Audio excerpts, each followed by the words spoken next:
savez que pour entrer dans la présence de Dieu, c'est un combat. Parce que des fois, on a la fatigue corporelle qui est dessus. Par exemple, moi aujourd'hui, je suis fatigué physiquement. On peut être fatigué dans la pensée, fatigué dans son cœur par rapport aux problèmes. Et tout cela nous empêche de rentrer dans la présence de Dieu. C'est pour cela que la Bible dit, faites tout par lui, en esprit et en vérité. Ce qui veut dire que le seul qui peut réveiller notre âme, c'est Jésus. On a besoin d'être réveillé par lui continuellement. Amen. Si lui ne nous réveille pas, il est difficile de faire quelque chose pour Dieu sans lui. Des fois, je veux prier, lire la Bible, mais si je suis fatigué, que lui ne m'aide pas, je vais prier quelques secondes, je vais lire un peu et je vais m'endormir. Mais quand il y a sa présence avec moi, alors je vais commencer à prier et le temps va passer. Je peux passer 1 heure, 2 heures dans sa présence, 3 heures dans sa présence. Parce que la présence de Dieu se trouve là et réveille mon âme. Mais s'il n'y a pas la présence de Dieu, c'est comme avoir quelque chose de bon à manger, mais il manquerait quelque chose. Il manque la saveur, il manque le sel. Et la présence de Dieu, c'est la saveur pour notre vie. Nous avons besoin de vivre comment? Nous avons besoin de vivre remplis de l'Esprit de Amen. Dieu. Quelque chose de difficile, c'est dans l'entraînement. Hein? Vivre rempli de la présence de Dieu, il faut s'entraîner. C'est difficile. C'est un combat. Le monde est là. On passe du temps au travail. On passe du temps à aller chercher nos enfants. Il faut leur donner à manger. Il faut faire les choses de la vie. Et dans tout ce temps-là, il faut qu'on soit rempli du Saint-Esprit. Tu dis, mais comment faire pour être rempli du Saint-Esprit? C'est tout simple. C'est avoir confiance en Jésus dans tout ce que tu fais. Tu manges, tu bénis tes aliments au nom de Jésus. Tu vas chercher tes enfants, ah ben, tu vas les chercher dans la présence de Dieu. Tu travailles avec la présence du Seigneur. Et tout ce que tu fais, tu le fais dans la présence de notre Seigneur, notre Sauveur. Et quand tu arrives à faire cela, quand tu arrives à rentrer dans cela, alors ta vie va être bénie puissamment. Pourquoi les gens sont malheureux? Pourquoi des chrétiens sortent des églises? Pourquoi ils repartent dans le monde? Et quand tu vas aller les voir, tu vas leur demander qu'est-ce qui s'est passé. Il va te dire, j'étais malheureux. J'étais triste. J'étais pas bien. J'ai eu un moment de découragement. Et alors, j'ai été malheureux. Mais pourquoi es-tu parti au lieu de chercher la présence de Dieu? Et il va te dire, je sais pas, j'en avais marre. J'allais à l'église, c'était toujours pareil. Il ne se passait rien. C'était la faute à la sœur qui me disait plus bonjour, au frère qui me dit pas bonjour, au pasteur qui a oublié de me serrer la main. Alors, j'ai dit, j'arrête d'aller à l'église. Et automatiquement, dans tout cela, tu oublies le principal. C'est que tu es parti sans la présence de ton maître. Amen. Vivre sans la présence de Dieu, t'es malheureux. Par les temps qui courent, frères et sœurs, vivre sans le Saint-Esprit, c'est dangereux. Vivre sans lui, ça va devenir très dangereux pour ta vie. Pourquoi tu dis ça, frère? Parce que le monde est en train de rentrer dans, dans un trou d'angoisse qui est en train d'amener les gens dans l'abîme de l'angoisse. Vous voyez la terreur au milieu des gens. Vous savez que j'ai plus peur de la terreur que je vois au milieu des gens que du virus. La terreur et la peur est plus grande que le virus. Les gens sont terrorisés. Il y a des gens qui ne veulent plus me dire bonjour parce qu'un jour, je me filme à mon travail. Quelle idée! Et vous savez, quand je livre dans les endroits où, bon, n'ayez pas peur, hein, après, il faut me dire bonjour. Où il y a marqué Covid-19. Et puis, des fois, quand je rentre pour faire rigoler les infirmières, je leur dis, oh, ça tousse aujourd'hui. Les infirmières, elles rigolent. Elles lui ont arrêté de rire comme ça. Elle me dit, oui, mais ça a l'air toussé, ça me fait peur là-bas. Vous savez qu'est-ce qu'elle me dit? Oh, vous savez, elles y sortent, elles, tout le temps. Elles n'ont pas peur. Elles les côtoient 24 heures sur 24. Elles n'ont pas Jésus. Ce sont des infirmières. Sans Jésus. Elles sont constamment en train de regarder les malades. Elles n'ont aucune crainte. Et quand je rentre, je les fais rire. Et elles me regardent, ah, on est content de vous voir. Voilà, parce que quand vous venez, vous nous faites un peu rire, ça nous fait du bien. C'est ça, réellement. Comme en disant, au moins vous n'avez pas peur. On ne rentre pas avec un visage terrorisé. Vous regardez les gens, je les entends toucher, on dirait qu'ils ont peur de mourir. Vous les voyez dans leur coin, ils sont terrorisés. Et vous les voyez à elles, les infirmières, elles rigolent. Tu vas transmettre la joie de quelque chose de Jésus. Non, parce qu'elles rigolent et en plus, elles sont dedans, mais elles n'ont pas peur. Mais quand tu ne dors pas, tu vas transmettre quelque chose. Aussi, ma soeur, mais je veux venir à ce que je veux dire. Elles n'ont pas peur. Et elles n'ont pas Jésus.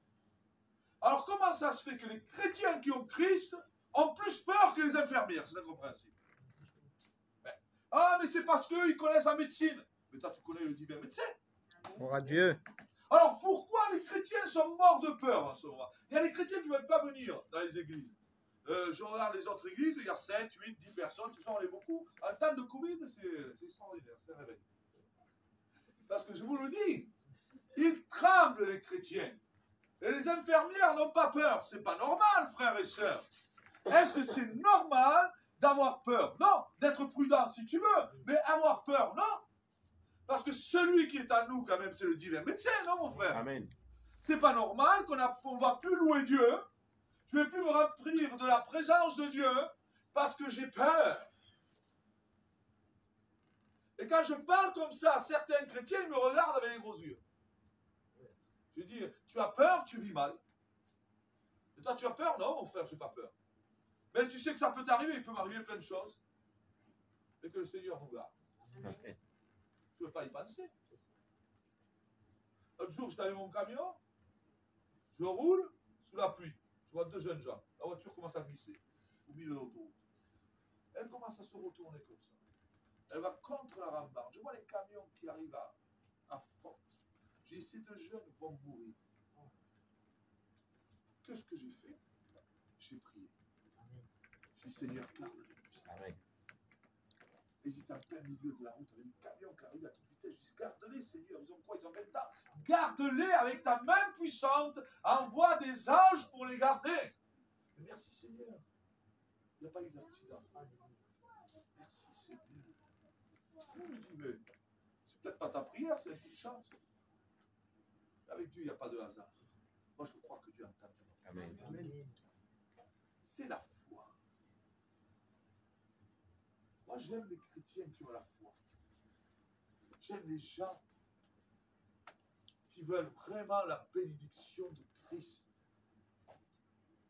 Plus ça va, et plus je rencontre des gens avec la peur. Mon frère m'appelle, j'ai un frère qui n'est pas chrétien. Il m'appelle, je dis, tu viens me voir? Il me dit, non. Pourquoi? Tu vas à l'église, tu travailles. J'ai peur. Il me dit, ah bon, ben écoute, c'est ton point de vue. Je lui dis, mais c'est pas pour ça que je suis plus malade qu'un autre. Est-ce que vous comprenez? Mais lui, moi, il est un converti. Je comprends qu'il soit dans la terreur. Mais quelqu'un qui a reçu le prince de la paix, est-ce que c'est normal qu'il soit dans la terreur? Non. Celui qui est en nous est plus grand que celui qui est dans le monde. Amen. Comment c'est possible que la peur t'enlève l'adoration envers Dieu? C'est pas possible. Il faut adorer le Seigneur. Plus tu vas louer Dieu, plus tu vas être heureux. Plus tu vas chanter des cantiques pour le Seigneur, plus tu seras heureuse, ma sœur. Et plus tu vas te rapprocher auprès du Seigneur, et plus tu vas être rempli de son amour, et plus tu vas voir ses bienfaits, tu vas voir sa gloire, tu vas voir comment le Seigneur va te remplir de sa puissance, de ses bénédictions. Dans la peur, tu es malheureux. Il y a des gens qui ne dorment pas la nuit à cause de la peur. Ils ont peur de mourir, ils ont peur du lendemain, ils ont peur de ce qui va leur arriver, ils ont peur de leur passé, ils ont peur que leur mari s'en aille, ils ont peur que leurs femmes s'en aillent, ils ont peur que leurs enfants leur arrive quelque chose, ils vivent constamment dans la peur, ils vivent constamment dans la crainte, et ces gens-là sont remplis de malheur, ils sont malheureux dans leur cœur, ils n'ont pas de joie, ils sont remplis de tristesse, mais moi je te lance pas cela, j'annonce un Dieu qui met la paix, la joie, l'abondance, la sécurité dans ton cœur, dans le nom de Jésus. Amen. Mais c'est ça Jésus dans un cœur. On en a besoin. Si un jour tu me dis, à quoi ça me servirait d'être chrétien si je suis malheureux? Mais il dit qu'on va avoir des tribulations. Oui, mais je crois que c'est Étienne qui meurt à jeu de pierre. Quand il meurt, Étienne, c'est fort. Est-ce qu'il est triste? Non. Il meurt dans la joie. Les enfants, baissez le téléphone. Papa, baisse le téléphone. Tu lui enlèves. Alors, vous savez, j'ai 2 enfants. Il y en a une qui prie beaucoup, et l'autre, il va falloir qu'elle prie un peu plus. Hein? Celui qui va nous remplir dans tout ça, si on se laisse entraîner par tout ce qui se passe, tu seras le chrétien le plus malheureux au monde. Ce n'est pas normal qu'en ayant la source de vie, tu sois malheureux, tu sois malheureuse. Vous savez, moi, un jour, je suis rentré dans une réunion, j'ai dit, vous savez que votre local, dans quelques temps, ça peut devenir un hangar à vélo. Tout le monde me regardait, oui. Aujourd'hui, on prêche Jésus, demain, c'est un hangar à vélo, le local. Et vous vendrez des vélos. Et tout le monde me regardait, alors oui, vous préparez votre local, vous pouvez mettre des portes à 25 000 € si vous voulez, mais demain, ça peut être quelqu'un qui va venir louer, et ça peut être un vendeur de vélo. Le local, qu'est-ce qui va se passer? Ça sera un magasin de vélo. Mais toi, est-ce que tu auras changé? Non. Ce qui a de l'importance dans ta vie, c'est que tu vives Jésus en tout lieu, frères et sœurs. On ne peut pas vivre Jésus simplement ce soir. Est-ce que vous me suivez ce soir? Je sais qu'on est un peu fatigué. Mais est-ce que tu peux vivre Jésus simplement comme ça? C'est pas possible. Il faut que tu vives Jésus continuellement. Amen. Jésus ne se vit pas que dans ce lieu. Il se vit dans notre maison. Il faut manger avec Jésus. Il faut dormir avec Jésus. Il faut travailler avec Jésus. Il faut parler à tes amis avec Jésus. Tout ce que tu fais doit être imprégné du Maître. Ou sinon, ça serait un évangile d'1 heure par semaine. 1 heure de joie, alléluia, on chante des cantiques.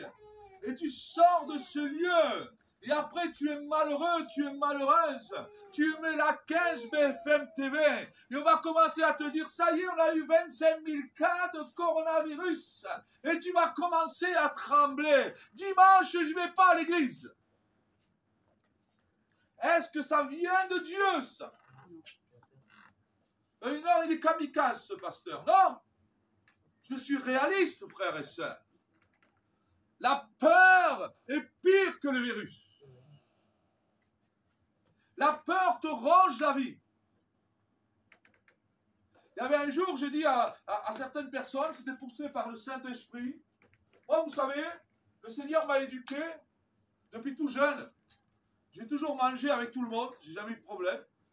J'avais 4-5 ans, avec mon frère, 6 ans, nous, on mangeait avec les Portugais, on mangeait avec tout le monde. Et mon frère était encore pire que moi, on n'avait rien à faire, parce que nous, on était comme ça, c'était nos amis, on mangeait, et puis voilà. On allait manger ses œufs, et puis là, je savais que dans l'église, il y avait des frères qui avaient des problèmes avec ça, des problèmes avec les microbes, des problèmes comme ça. Et je leur dis, vous savez, moi je travaille dans le transport, la tomate que tu as dans ton plat, elle est partie du Portugal, elle est passée par l'Espagne, elle est passée par le Maroc, elle est passée par la France, elle est arrivée dans ton plat. Combien de mains ont touché la tomate? Puis il me regarde, il me dit, on ne peut pas compter. Alors de quoi as-tu peur si le Seigneur sanctifie tous les animaux? Amen. Les gens ont peur des microbes. En ce moment, on a peur d'un microbe. Là, si je touche ça, vous allez désinfecter. Des fois, je rentre dans les endroits où je livre, les gens me sortent du pchit de partout. Tout dans la joue, tu te sens même mal, oh. Je dis, regarde, mais attendez, j'ai pas la lèvre. Elle arrive, hop, allez, mèche. C'est tout juste, comme je dis l'autre jour, ne pas te mettre un casque avant que tu rentres. Je dis, mais calmez-vous, moi je me sens mal. Vous comprenez? Moi je trouve pas ça normal de faire ça à un humain. C'est pas normal. Il faut réaliser. Oui, mais il a la mort dessus. Ah, c'est vrai, d'un côté, il a la mort, oui. Il a la mort du péché, ça c'est clair. Le péché, oui, c'est la mort. Le péché, ça, personne n'a peur. Qui a peur du péché? Vous voyez, les gens qui... Si les gens auraient peur du péché comme ils ont peur du virus, je vous dis que les églises seraient remplies de gens remplis de foi dans le nom de Jésus. Mais qui a peur du péché? Personne. Le péché, on n'en a pas peur. On n'en meurt pas. C'est ce qu'on croit. Ah, le virus va te tuer, mais pas le péché. Mais que dit la Bible? La Bible dit que le salaire du péché, c'est la mort. C'est un salaire fort. Comment ça, mourir à cause du péché? Oui. Le péché déjà va détruire ton âme, tu vas mourir dans ton âme. Il n'y a pas plus grande angoisse que l'angoisse du péché. Quelqu'un qui sait qu'il a fait du mal dans son foyer. C'est fort, ça. Tu peux être tourmenté par la pensée. Tu sais que tu as fait du mal. Ça va te ronger à l'intérieur. Ça va te ronger tellement ce que tu as fait que tu ne vas pas dormir la nuit. Et tu vas dire, mais je n'ai pas de repos. Quand je rentre chez moi, je sais que j'ai fait quelque chose de mal. Je sais que c'est pas bien. Je sais que je ne peux plus regarder mes enfants parce que j'ai un mauvais comportement. Et ça, c'est quelque chose de terrible de vivre ça. Mais c'est là où il y a la queue qui peut briser cela. Il s'appelle Jésus, notre Amen. Sauveur. Parce que des fois, il y a des condamnations du passé. De ce que tu as fait, ça te condamne et tu n'en dors pas. C'est pour cela que la Bible dit qu'il n'y a plus de condamnation pour ceux qui sont en Jésus-Christ. Ceux qui se condamnent, c'est parce qu'ils ne sont pas en Christ. C'est pour ça qu'ils sont toujours dans le péché. Mais si ce soir, tu es en Christ, le péché va disparaître. Gloire à Dieu. Ton passé va disparaître. Amen. Les gens qui pensent au passé n'ont pas Christ. Non? Parce qu'avec Jésus, tout devient nouveau. Gloria a Dios. Jésus t'a dit d'oublier le passé. La Bible dit qu'il le met au fond de la mer et ne le remonte point à la surface. Amen. Et si un frère ou une sœur vient te dire ton passé, c'est pas grave ça. C'est l'ennemi qui veut remonter à la surface. Mais notre Seigneur, qu'est-ce qu'il fait? Il vaut mieux mettre une meule autour du cou, à celui qui veut faire du mal au plus petit de nous. Amen. Ce soir, je vais gagner un peu, c'est pas grave. Pourquoi il dit ça, le Seigneur? En disant, tu veux remonter le péché de mon frère, de ton frère. Tu critiques, tu juges le passé de ton frère, que j'ai mis au fond de la mer. Le passé, c'est pas grave, frères et sœurs. Ce qu'il faut, c'est que maintenant, je marche avec Jésus, Alléluia. notre Sauveur. Mais les gens se focalisent sur leur passé. J'ai souffert. Je ne sais pas pourquoi je dis ça par exemple. Oh, j'ai vu tellement de choses dans mon pays. J'ai trop souffert. Ce que j'ai vécu là-bas était horrible. Et ça vient constamment là. Comment faire pour m'en sortir? Ben, commence à regarder vers le Sauveur. Amen. Parce que lui, il a crucifié ton passé. Commence à regarder ton futur. Parce que tu vas tout changer dans ton futur. Nul ne peut changer son passé. mais nous pouvons avoir un futur de gloire dans le nom de Jésus. Les gens qui sont malheureux, malheureuses, qui restent liés à leur passé, qui restent liés à leur péché, c'est parce qu'ils regardent constamment à tout ce qui lui est arrivé. Oh, l'autre m'a fait du mal. Oh, j'ai eu, je sais pas, un petit ami qui m'a fait souffrir. Oh, j'ai eu cela qui m'a fait souffrir. Et puis, il reste constamment dans la lignée de la destruction. Mais il serait temps que tu regardes vers celui qui bénit, vers celui qui transforme, celui qui te promet un futur, celui qui te promet sa gloire, celui qui veut bénir tes enfants, celui qui veut bénir ton foyer, celui qui veut transformer ta vie. Il s'appelle Jésus, notre Amen. Sauveur. Gloire à Dieu. C'est important. Il est ton Sauveur. Il ne faut pas penser au passé. Passé, finito. Ah, regarde. Parce qu'il est.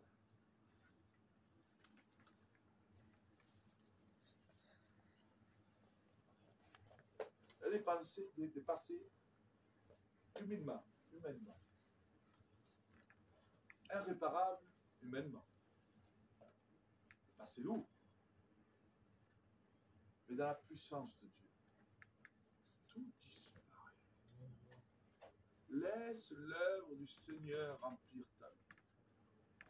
Tu vas me dire, tu veux devenir fort? Oui. La Bible dit que le lendemain ne t'appartient pas. Alors ça ne sert à rien de penser. Vis par la foi. Lève-toi et écris ton histoire. Je vais écrire une nouvelle aventure avec Jésus.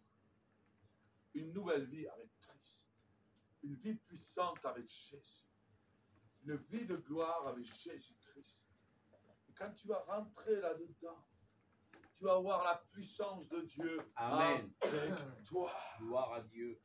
C'est extraordinaire la gloire de Dieu.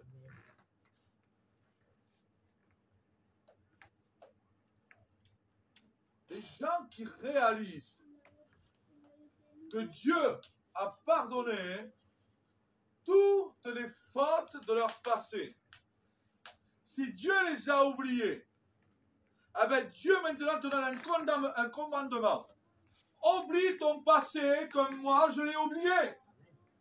Efface-le, parce que moi je l'ai effacé.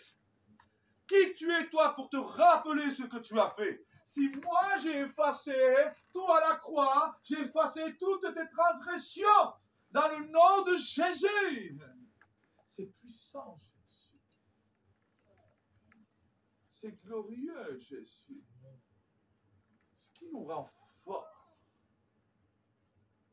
c'est de vivre avec lui et d'oublier nos erreurs.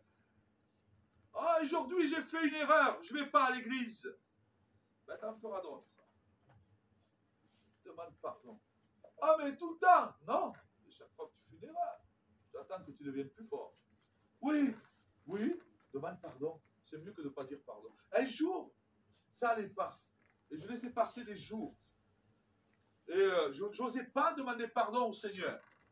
1 semaine, 2 semaines, 3 semaines. J'étais malheureux, j'étais triste. Je me dis pourquoi. Et j'ai laissé comme ça un temps.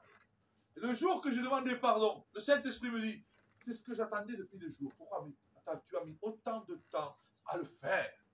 Alors j'aurais pu le faire avant.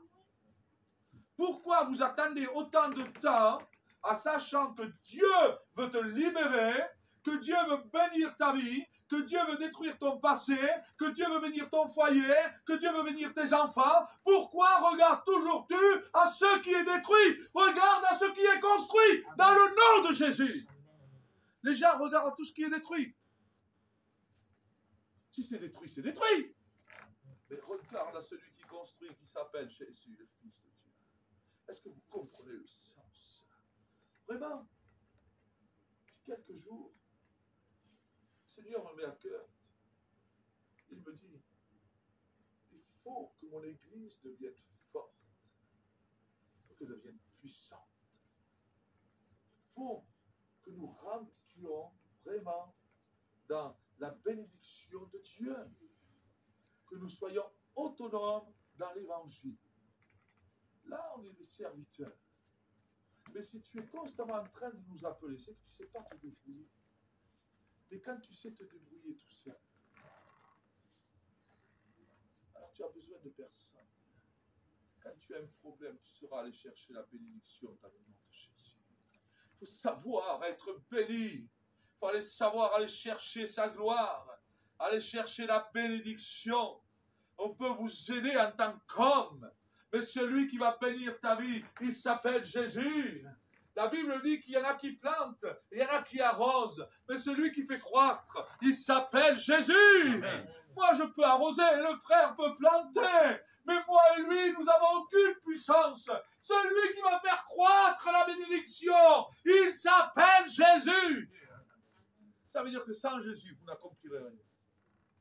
Ça veut dire que si vous regardez constamment à votre passé, que vous regardez constamment à ce que vous êtes, que vous regardez constamment à vos erreurs, que vous regardez constamment à votre peur, jamais vous n'avancerez dans le plan divin de Jésus, notre Sauveur.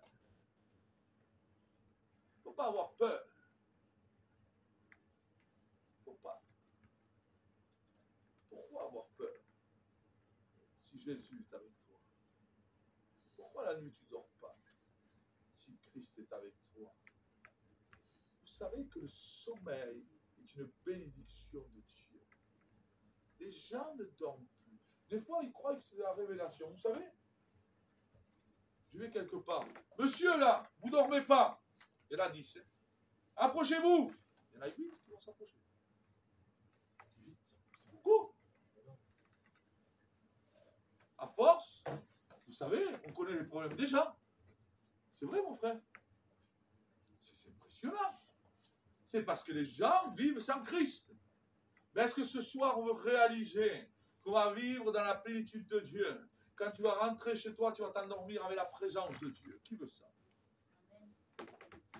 Qui veut dormir dans la présence de Dieu? Moi, le premier. Qui veut se lever dans la présence de Dieu? Moi, le premier. Qui veut vivre constamment avec Jésus? Moi, le premier. Vis constamment avec ton Sauveur.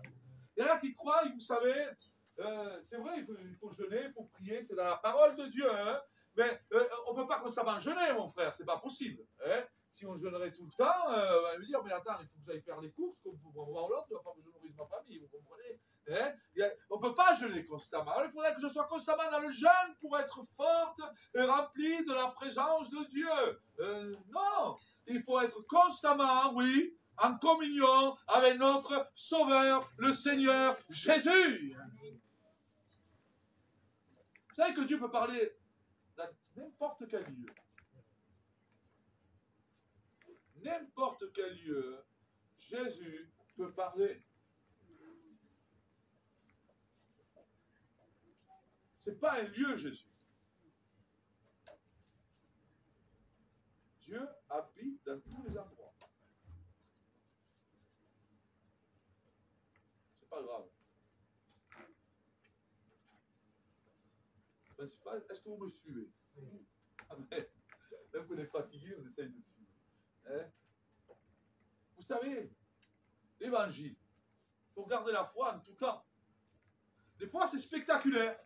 On a la foi. Le paralytique marche. Alléluia! On saute de joie. Les possédés sont libérés. Gloire à Dieu! Alléluia! On saute de joie. Mais des moments, quand tout ça passe, il faut aussi sauter de joie. Alléluia! Amen. Jésus est avec nous. Gloire à Dieu. Constamment, en tout temps. C'est ça la foi. On ne vit pas la foi que quand il se passe quelque chose. On vit la foi constamment. En tout temps, en tout lieu, à toute heure, à tout moment. Quand on vient à l'église, on vient avec notre foi pour apporter la bénédiction. C'est important.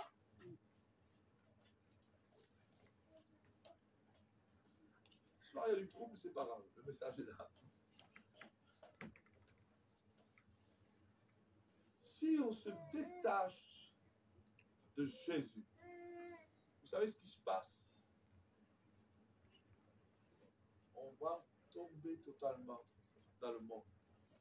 Je dis le monde, parce que des fois, les gens disent, j'ai peur quand tu dis ténèbres. Je dis, pourquoi tu as peur? Parce qu'il ne faut pas me le dire. Faut pas que l'autre jour, je ne sais plus ce qu'on m'a dit. Bon, le frère, j'ai essayé d'être gentil avec lui parce que j'ai vu que ça le choquait. Je donne un message. Il me dit, non, il n'y a pas de démon dans la désobéissance. Je n'ai pas voulu rentrer dans le sujet, parce que ça ne sert à rien. Et puis c'était sur Facebook, le message, je lui dis gentiment, oui, mais bon, Seigneur, que le Seigneur te bénisse, mon frère, que chacun fasse, bon, si tu n'as pas compris, je te le pardonne, je ne vais pas rentrer dans les polémiques. Mais la Bible que dit? La désobéissance est égale à la divination. à la divination. Alors, pourquoi dire que dans la désobéissance, il n'y a pas de démon? C'est pas possible. Si la Bible dit que c'est aussi coupable que la divination, c'est anti-biblique. Mais on nous a appris à l'évangile, vous savez, tu as été baptisé.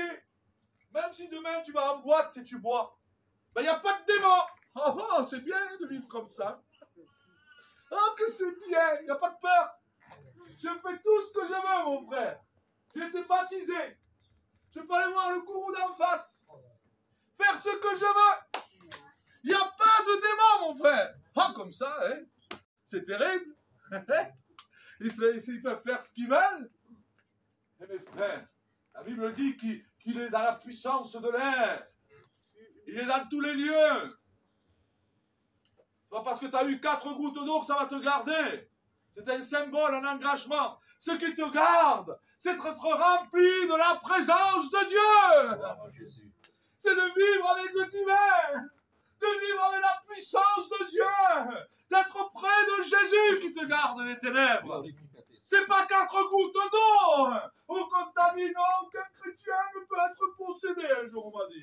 Je dis, ah bon, mais c'est bien, alors le chrétien il peut faire ce qu'il veut alors. Mais à part un chrétien véritable, qui est rempli de la plénitude du Saint-Esprit, là c'est clair, les démons fuient, ils prennent feu. Mais un chrétien qui fait ce qu'il veut, un chrétien qui va en boîte de nuit, un chrétien qui se saoule, un chrétien qui se drogue, un chrétien qui va le dimanche matin prendre son culte, oh alléluia, qui prend la Sainte Seine, eh bien crois-moi que lui, il a un sacré problème. C'est terrible. Mais non, ne t'inquiète pas, un jour un frère me vient, il me dit, oh non, il n'est pas possédé, pourquoi il est baptisé? Ah bon, je dis, mais gloire à Dieu, c'est baptisé, pas possédé. Je dis, oui, mais pasteur, tu as invoqué les démons. Il me dit, oui, ah, mais tu n'es pas possédé. Tu as fait ça, oui, ah, mais tu n'es pas possédé, d'accord, ma soeur. Ah, mais, ah, tu as fait même ça, mais non, mais tu n'es pas possédé. Tu es baptisé, alléluia. Mais dans quoi nous rentrons des fois, frère et sœur? L'ennemi rôde dehors. Il rôde pour te détruire, pour t'égorger, pour te tuer. Un jour, j'écoutais, avec tout le reste de Jean frère, un marabout africain qui disait, les vrais chrétiens, je ne peux pas les toucher. Et les faux, on les mange. Quand on dit on les mange, on les détruit. Là, ça veut dire qu'ils font ce qu'ils veulent. Ils font ce qu'ils veulent. Pourquoi? Parce que dans le péché, il n'y a pas Dieu, frères et sœurs. Là où se trouve Dieu, il y a la sainteté de la parole. Gloria a Dios. Il y a la gloire de la parole. Il y a la puissance de la parole. Santo eres Jesús. Il y a l'amour de la parole. Tu sais pourquoi ton foyer est gardé, ma sœur? Parce que tu es une femme de prière. Et le Seigneur voit. Et l'ennemi voit qu'est-ce qu'il voit. Elle est en train de prier. Seigneur, garde mes enfants. Amen. Elle est auprès de Jésus. L'ennemi, qu'est-ce qu'il voit? Le feu est là. Je m'en vais. Je n'approche même pas de cette maison. Il n'y a rien de chrétien qui ne sont pas près de Jésus. Même qu'à l'église, ils sont preneurs. Chez eux, vous savez ce qu'ils font? C'est la fête. Fais la fête. Fais ce qu'on veut. Personne ne voit. Et quand on rentre dans l'église, alléluia, ces chrétiens-là sont déjà tombés et sont touchés par l'ennemi. Mais ce n'est pas ça qui te garde. La Bible dit, celui qui confesse et délaisse obtient miséricorde. De nos jours, on nous apprend à confesser, mais on ne nous apprend pas à délaisser. Ce qui va faire ta force, c'est quand tu délaisses le péché, alors la miséricorde de Dieu vient et tu deviens un homme puissant, un homme glorieux, une femme puissante, capable de prier pour ton foyer, capable que pour que tes enfants soient gardés, parce que la puissance de Dieu habite dans ceux-là qui ont renoncé totalement au monde. Pas renoncement, c'est celui que chacun porte sa croix. C'est important. Est-ce que vous comprenez? La parole de Dieu, c'est important. Vous savez, quand tout va bien, tu auras toujours la Bible à tes côtés. Quand tout va mal, on la met dans un armoire. Vous allez voir, tu lis ta Bible? Je le dis parce que ça doit déjà arriver. Quand tout va bien, j'ai ma Bible à mes côtés. Et à côté, tout va bien. Je lis constamment ma Bible. Le téléphone, là, mon téléphone, on peut le dire au soir. Parce que ça éclaire, je n'ai pas de lunettes, je ne m'en pas. Mais il faut toujours avoir ta Bible à côté. Et tu dis au chrétien, est-ce que tu as ta Bible? Oui, elle est où? Dans l'armoire. Depuis combien de temps? Depuis 2 ans. Tu as ouvert ta Bible? Non. Le pasteur m'en parle, c'est bien. Et toi, tu ne vas jamais voir ce que Jésus veut te dire. Tu vas voir ce que le pasteur veut te dire. Mais si Jésus veut te parler, pourquoi tu ne vas pas le voir? Vous savez qu'à travers un test biblique, il y a des gens qui ont été libérés de possessions terribles. Un test. De guérison extraordinaire à travers un test. Parce qu'ils ont lu que Jésus guérissait. Ils ont été guéris. Des témoignages extraordinaires à travers simplement un passage de la Bible. Mais les gens de nos jours mettent de côté ces choses-là. On veut vivre comme on veut. Vivons comme nous voulons et chantons Alléluia. C'est l'évangile moderne. Un évangile que je ne veux pas. Je suis contre cet évangile où ils disent qu'il n'y a pas de démon, où il ne se passe rien. Fais ce que tu veux. Tout ira bien dans ta vie. Vis comme tu veux. Ce n'est pas grave. Demande pardon le dimanche. Il n'y a pas de possession pour les chrétiens. Vis comme tu veux. Il n'y a rien qui va t'arriver. Tu es un croyant. Tu vas à l'église, tu as écouté l'histoire d'Abraham, tu es content. Tu as écouté l'histoire de Moïse, tu es content. Et après, tu fais ce que tu veux de ta vie. Avec, crois-moi que selon la Bible, tu es en danger. Parce que ce n'est pas un lieu qui te garde. Ce n'est pas un prédicateur qui te garde. Ce n'est pas les anciens qui te gardent. C'est Jésus qui te garde. Gloire à Dieu. C'est lui qui te garde. Dans tous tes chemins difficiles, c'est Jésus qui te garde. Mais on s'est fait un évangile spécial. Qu'on croit que c'est tout humain. Et on se dit qu'on peut vivre comme on veut. Il serait temps de se réveiller et dire non, il est temps que je me réveille. Mais comment? Oui, Seigneur, je viens auprès de toi. Je veux délaisser mon passé, je veux délaisser mon péché, je veux délaisser ce qui est caché. Et je veux vivre avec toi, Jésus. Je veux être puissant, glorieux pour mes enfants, pour ma femme. Je veux être glorieux pour ceux que j'aime et pour ceux que je vais aimer. Parce que le Seigneur veut que nous aimons notre prochain comme nous-mêmes.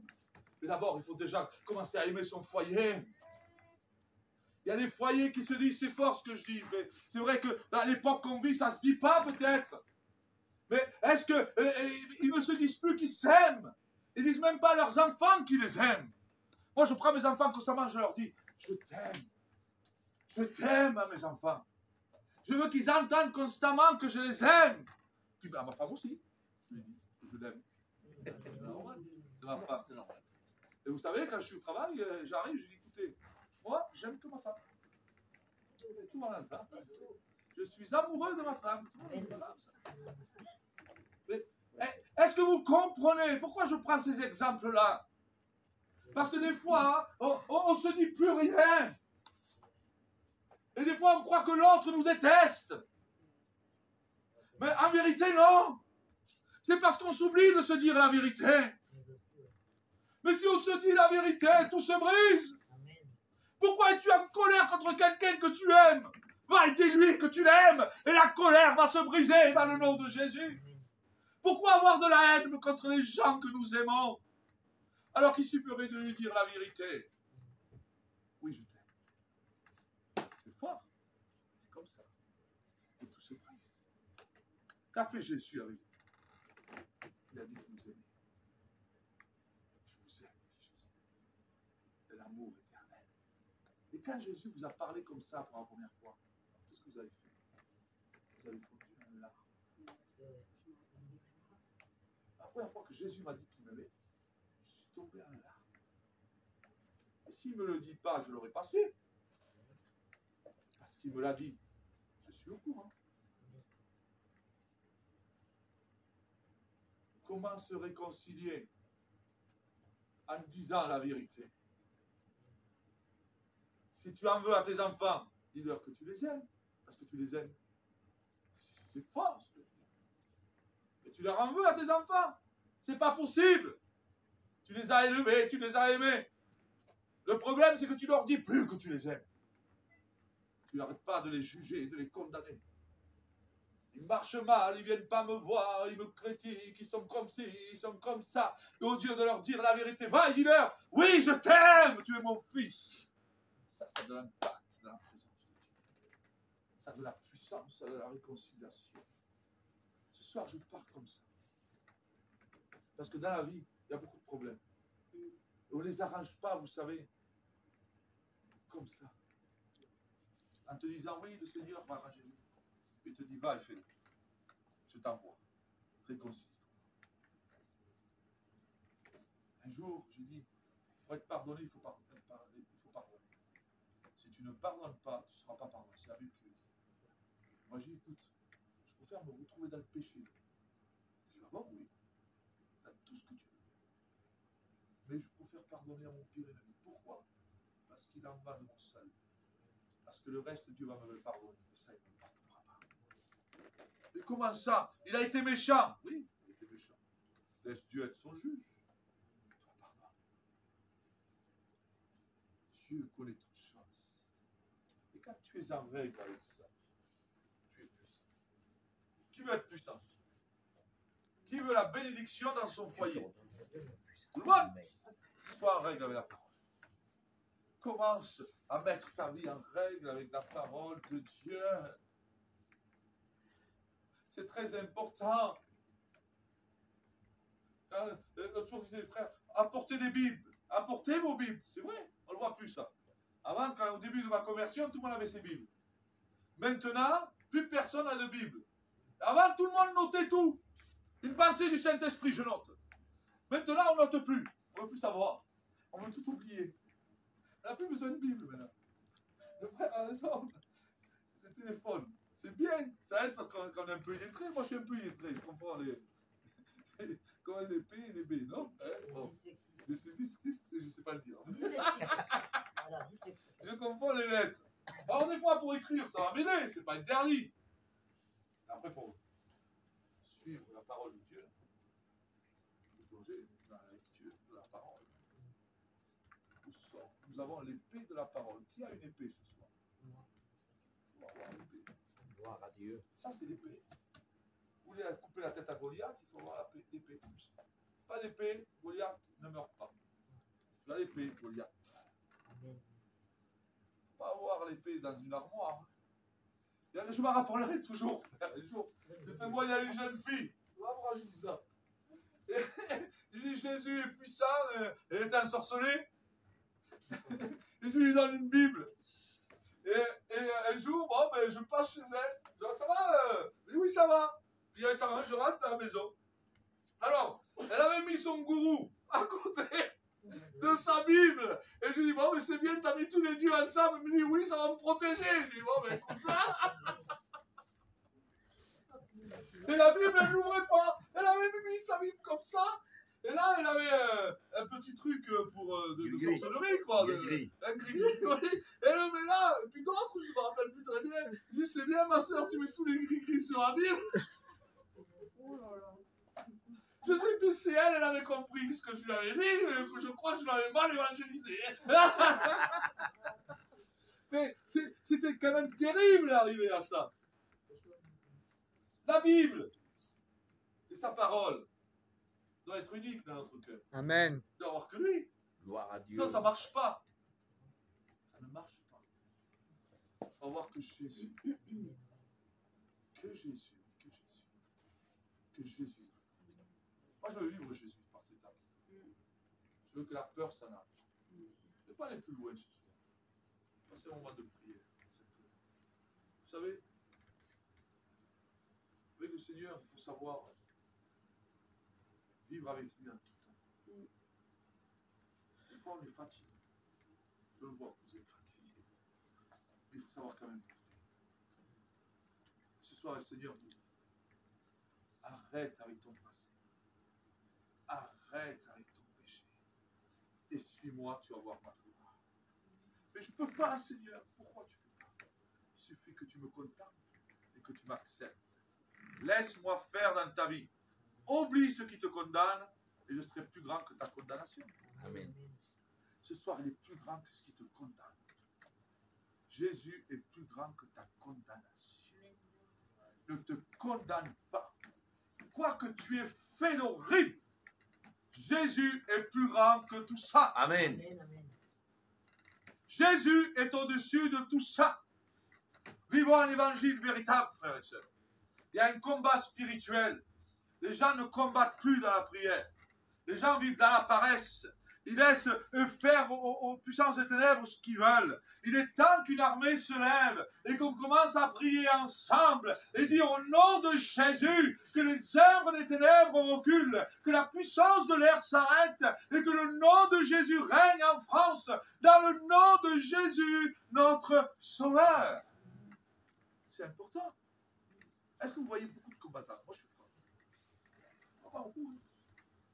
Vous savez, des fois, c'est pas une critique. C'est un, comment vous dire? Constat. Oui, c'est un constat. Parce que si demain tu me dis, il y a quelque chose qui ne va pas en toi, ah, c'est pas une critique. C'est dire, ah, si je suis humble, je dis, ah, c'est vrai, je vais réparer. Ça va pas. Je constate, c'est vrai, ça empêche que le Seigneur bénisse. On va l'enlever, tu me l'as dit. Ça va pas, tu l'enlèves. Mais si on ne le dit pas, on ne l'enlèvera pas. C'est une constatation, pas juger. Des fois, je regarde sur Facebook, 10-15 réunions. Je fais les 15 réunions, c'est toutes les mêmes. Non, mais ce n'est pas un jugement, attention, que je me garde. Il se trompe que le peuple se réveille. Je ne sais pas. Réveillons-nous, Seigneur Jésus.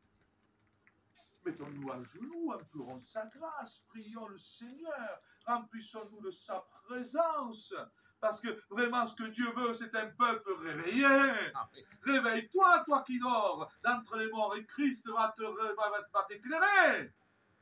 On a besoin d'être éclairé, frères et sœurs. C'est pas parce que je mets une grande bâtisse sur une grande croix que Jésus est là.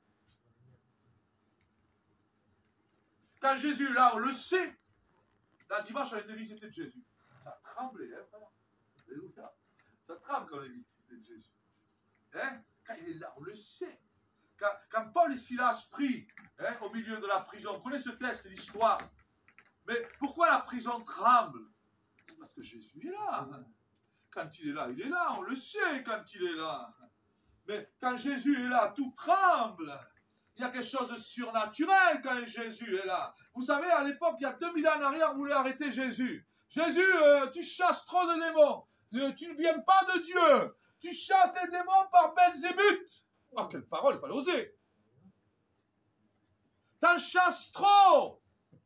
Alors on va arrêter de les chasser, nous, Jésus, dans les églises. On va s'assire. On va être très gentil. Ah, il se régale, l'autre. Mais quand tu te réveilles, et là que tu commences à dire, Seigneur, tu as autorité. Tu es puissant, Seigneur Jésus. Tu les as envoyés 2 par 2 chasser les démons. Alors nous allons aller ensemble détruire l'œuvre des ténèbres dans le nom de Jésus. Est-ce que tu es appelé? Tout disciple est appelé à ça. Avoir la gloire de Dieu. Avoir la puissance de Dieu. Avoir ses bienfaits de Dieu. Ah ben non, Jésus chasse trop de démons. On va arrêter ça. C'est... Comment? Antidoctrine. C'est un exemple. Non, tu chasses trop de démons. Tu deviens fou. Ah bon? Peut-être. Alors Jésus était fou. Mais je suis un fou comme Jésus. Oui, j'ai chassé les démons, je chasse. Alléluia. Jésus guérit les malades, nous allons guérir les malades. Alléluia. Tu es puissant comme Jésus. Nous sommes puissants comme Jésus. Nous passons par des difficultés, nous allons marcher dessus dans le nom de Jésus. Ton passé, il faut que tu le détruises. Réveille-toi. Ça ne sert à rien de rester assis à écouter. Il faut faire. Parce que si tu fais que écouter, ça ne marche pas. Il faut y aller. Il faut y aller. Vas-y maintenant. comme quelqu'un qui prie. Seigneur, donne-moi du travail. Puis il reste chez lui, ça ne marche pas. Un jour, je prie, Seigneur, donne-moi du travail. Je me suis levé, je suis parti. Combien j'ai mis 10 minutes, non? Je suis parti. J'étais là-bas à Mbès. J'étais voir le monsieur. Vous embauchez? Oui. Un CDI? Bon, ben ok, tenez. Hop, je signe. Ça met 10 minutes. Le salaire, il me dit. Quel salaire? Je dis, Seigneur, je ne gagne pas beaucoup avant. Peut-être que je redemandais plus, je me redonnais plus. Bon, j'aurais moins 1500. Bon. Il dit 1500 au premier coup. Je dis, bon, Seigneur, comme tu le sais, je demande plus. Et l'autre, il m'arrive, écoute, Ismaël, ça fait 2 semaines que j'y suis, hein, ça fait 1 mois. Bon, je n'augmente pas les autres, mais à toi, je t'augmente. Ah bon? Il dit combien? 1660, ça te va? Je dis, ben, ok, merci. Hein. Mais j'ai rien demandé. Mais c'est pour te dire que quand tu fais, le Seigneur donne. Amen. Il y en a qui veulent sans rien faire. Seigneur, tu libères la sœur en telle de sa dépression, et puis il reste chez elle, tu vois.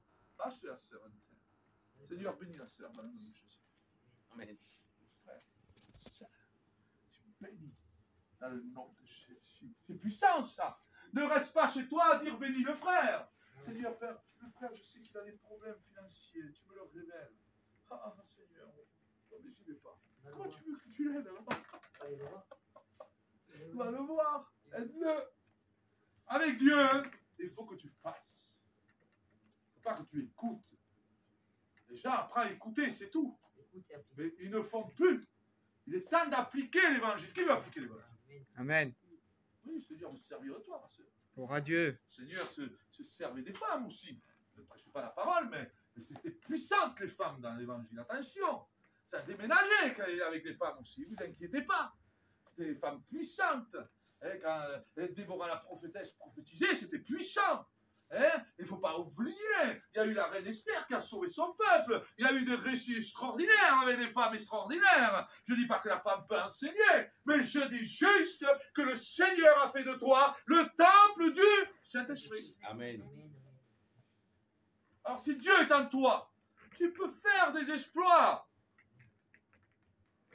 Tu peux parler de Jésus, ce n'est pas interdit. Parce que Jésus le salue. Il faut que le monde entier entende le nom de Jésus.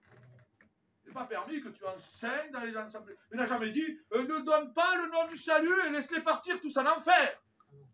Donne le nom du salut constamment afin que l'humanité puisse être sauvée dans le nom de Jésus. Gloire à Dieu. Parce que si on fait silence, comment il va savoir que Jésus peut le sauver? C'est impossible. Il faut parler. Si tu es là, c'est parce qu'un jour on t'a parlé.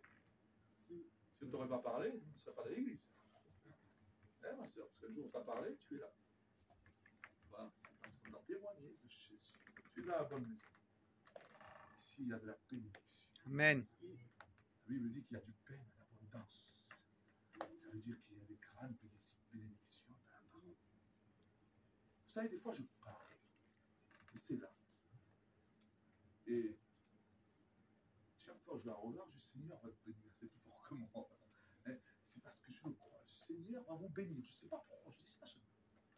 Si c'est là, tu le dis. Amen. Le Seigneur va se manifester puissamment. Parce que quand on accepte de suivre Jésus, ce n'est pas tes imperfections qui vont empêcher de suivre Jésus. C'est quand tu ne veux pas le suivre. Tu es imparfait, tu le suis, tu deviens parfait, tu deviens puissant, tu deviens glorieux. Ce soir, commence à devenir parfait, commence à devenir glorieux. Si on se leverait tous ensemble, là, pour enlever la paresse, là, on se lève. Hein, parce que là, on se voit tous endormis. Vous savez que même notre corps nous empêche de toucher Jésus. Ce soir, lève ta main.